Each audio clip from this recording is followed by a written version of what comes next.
C'est bon pour moi.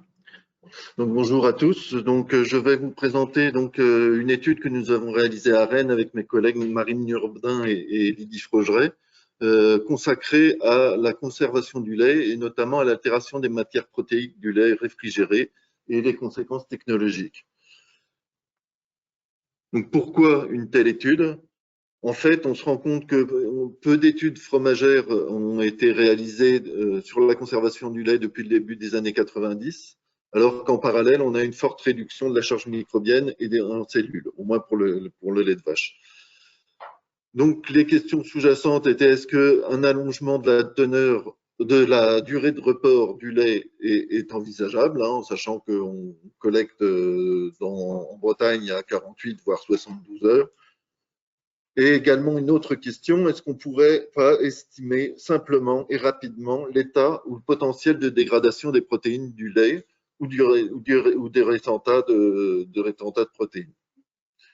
Donc en fait, notre étude s'articule en deux volets. Une première qui concerne le lait cru et qui va consister à observer l'impact de la conservation du lait en mini-fabrication de pâtes pré-cuites de type emmental, en identifiant les fractions protéiques impactées. Et puis un deuxième volet qui, lui, a été consacré à la conservation de rétentats de microfiltration à 9% de protéines. Concernant l'aspect lait cru, voici le dispositif expérimental que nous avons mis en place.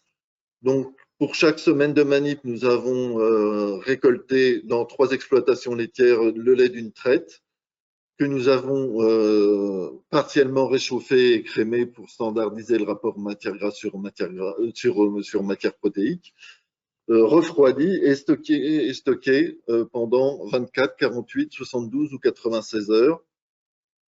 Et donc, des mini-fabrications de fromage à pâte cuite ont été réalisées dans des cuves de 10 litres.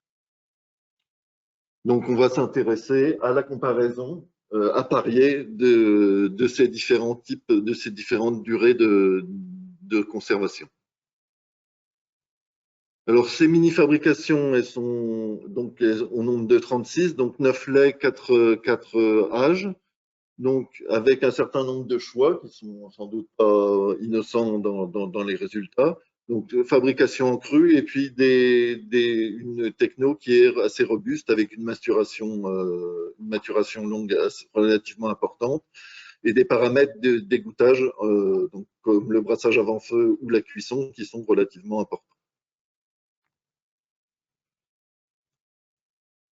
Donc, ces laits que nous avons conservés, nous les avons caractérisés donc sur les fractions azotées, donc les fractions classiques, l'azote total, l'azote non caséinique, les protéospeptones, l'azote non protéique, l'ammoniac. Nous avons regardé également la composition en fraction de la fraction caséique et nous avons également réalisé des tests simples à la demande de nos partenaires industriels pour voir si des tests simples pouvaient nous indiquer l'état de dégradation protéique des laits. Donc, s'agissant de tests simples qui pouvaient être mis en place dans les labos d'usine. Donc, il s'agissait de tests de stabilité à l'alcool, de dosage des groupements NH de libre sur le lait incubé en présence d'azoture de sodium, et puis donc qui est un inhibiteur microbien, et puis on a regardé les lactofermentations. Voici pour la caractérisation des laits. Pour le suivi des fabrications, on a suivi classiquement la coagulation, l'égouttage, l'acidification et la composition des lactosérols. Et donc on a établi les bilans et les rendements à M plus 30 minutes, donc moulage plus 30 minutes qui correspond à ce qu'on obtient à l'égouttage en cuve en fait, et à J plus 1. Voici les caractéristiques des laits standardisés. Donc, ce sont des laits de vache moyens pour aujourd'hui, c'est-à-dire une 9 mars à 24 heures de l'ordre de 10 000 germes par ml, donc de 2 000 à 70 000. Moyen également le taux de cellules, hein, de 200 000 germes en gros par ml.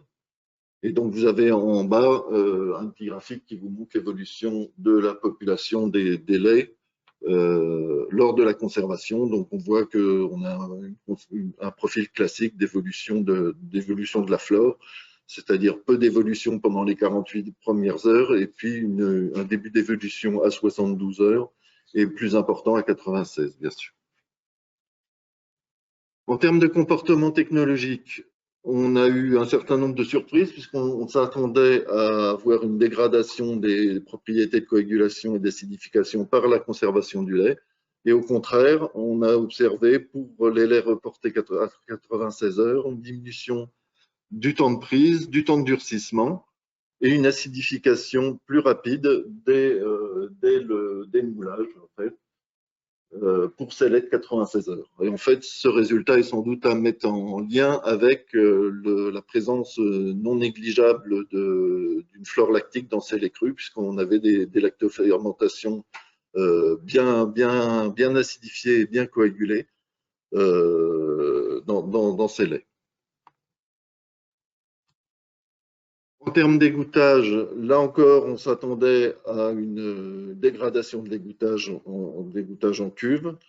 Il n'en est rien. Vous voyez que l'humidité sur du fromage dégraissé HFD à 30 minutes, donc, qui caractérise le est identique à 24 et 96 heures de traitement de conservation. Et on a une tendance quand même à diminuer l'égouttage à J+1, malgré une acidification plus rapide qui devrait, elle, renforcer l'égouttage. On a une différence en tendance. Ce qui est significatif, ce sont les pertes dans le lactosérum qui sont significativement plus importantes à 96 heures qu'à 24. Donc, en gros, 0,2 g par litre de matière grasse et 0,2 g par kilo de matière azotée totale dans les laits conservés à 96 heures. Ça se traduit logiquement, arithmétiquement, par une diminution des coefficients de récupération de la matière grasse et des matières qui sont ici significativement tendance uniquement. Ça se traduit aussi par une diminution des rendements fromagers. Donc, 30 minutes à gauche, à J+1 à droite. Et donc, on voit qu'on a une différence significative à partir de 96 heures qui correspond en gros à 100 grammes de fromage pour 100 kg de lait. Donc, c'est-à-dire une perte relative de 1% environ, ce qui n'est pas négligeable. Voilà pour le comportement technologique. Si on met en parallèle ce qui se passe au niveau de la composition azotée des laits, on se rend compte, vous voyez sur la courbe, qu'il n'y a pas grand-chose de spectaculaire. On s'attendait à des choses plus importantes en termes de protéolyse sur ces laits. Ce qu'on observe en tout cas, c'est une augmentation de la teneur en azote non caséinique de l'ordre de 0,2 g et puis des protéospeptones de l'ordre de 0,2 g aussi. Donc, traduction de l'activité de la plasmine sur ces laits. Cette activité de la plasmine, on la retrouve également au niveau des fractions caséiques. Donc, vous avez ici dans le tableau l'évolution des différentes fractions. On voit que les fractions gamma augmentent, donc qui sont là encore issues de la dégradation de la caséine bêta par la plasmine. On a une augmentation significative de cette dégradation de la caséine bêta à un stade de 96 heures. En revanche, on a une apparition relativement rare de la paracaséine kappa, hein, donc qui traduit, elle, la dégradation de la caséine kappa par les bactéries, les protéases thermorésistantes des psychotrophes. Et on a donc juste une activité, une augmentation de la paracaséine kappa dans 3 cas sur 9, donc un seul cas important où ça représente en gros 10-15% de la caséine kappa qui est dégradée. Alors, on a d'un côté une dégradation de la caséine bêta et l'apparition de protéospeptones, et d'azote soluble dans notre lait. On a de l'autre côté une augmentation de la teneur en azote dans notre acte sérum et une perte correspondante en rendement fromager. Quelle est la relation entre ces deux variables? Eh bien, si on regarde le rendement corrigé, pondéré par la teneur en matière azotée du lait, donc des grammes de fromage obtenus à partir des grammes de matière azotée, des grammes de protéines, on regarde à gauche que on n'a pas de relation entre le rapport protéinose-peptone sur MAT et ce rendement. Sur l'azote soluble, à droite, on voit qu'on a une corrélation faible, significative au seuil de 1%, mais qui est peu explicative. Donc on peut se demander si on a bien une relation de cause et effet entre notre protéolyse et notre perte de rendement, ou si notre perte de rendement correspond à autre chose, notamment une modification de structure des protéines. Concernant nos tests rapides, ils se sont avérés complètement inadaptés à la faible intensité de la protéolyse observée. Vous voyez ici, on est dans le domaine du n'importe quoi en termes d'évolution. Deuxième volet, les essais de conservation des résultats de microfiltration. Ici, on fait de lait de mélange à 48 heures, qui a été réchauffé, écrémé, thermisé, épuré par microfiltration 1,4 micron. Le perméa était concentré 3 fois sur membrane 0,1 micron et le rétentat, donc à 90-80 grammes par kilo de protéines, était donc refroidi et conservé pendant 3 jours au froid, à 4 degrés. Donc avec un âge total qui atteint 9 jours. Donc ce qu'on observe, c'est que au niveau des aptitudes technologiques, on a une évolution significative entre J1 et J et J+1, qui correspond sans doute au refroidissement et à la solubilisation minérale. Mais qu'ensuite, donc, on n'a plus de différence ni d'égouttage, ni de coagulation entre ces différents âges de conservation. Si on regarde la composition azotée de nos rétentats de microfiltration, on s'attendait là encore à voir une activité plasmine. Au niveau des protéospeptones, le PP sur NT, on a peu d'évolution, voire pas d'évolution du tout. Les fractions gamma ne sont pas affectées non plus.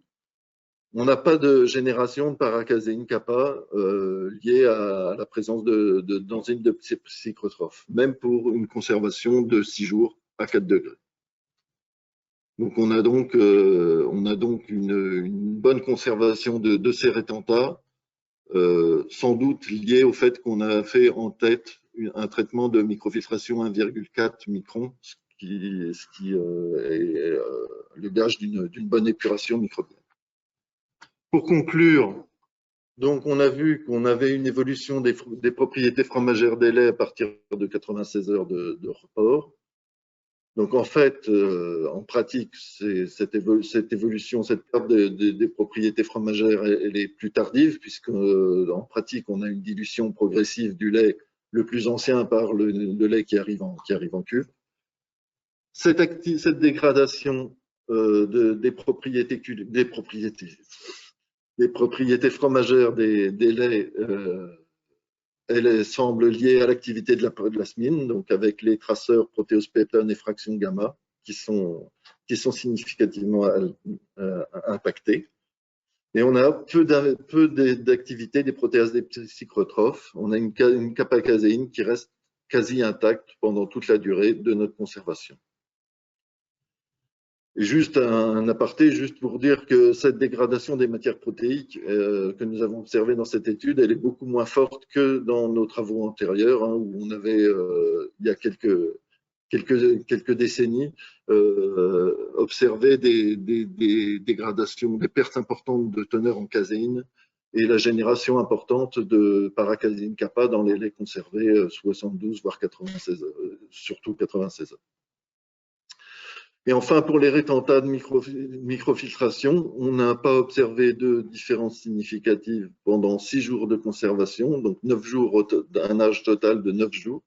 Et donc la microfiltration 1,4 microns en préalable, c'est un gage de stabilité. C'est aussi un gage de bonne performance membranaire, comme l'a montré une thèse récemment soutenue à l'INRADREN.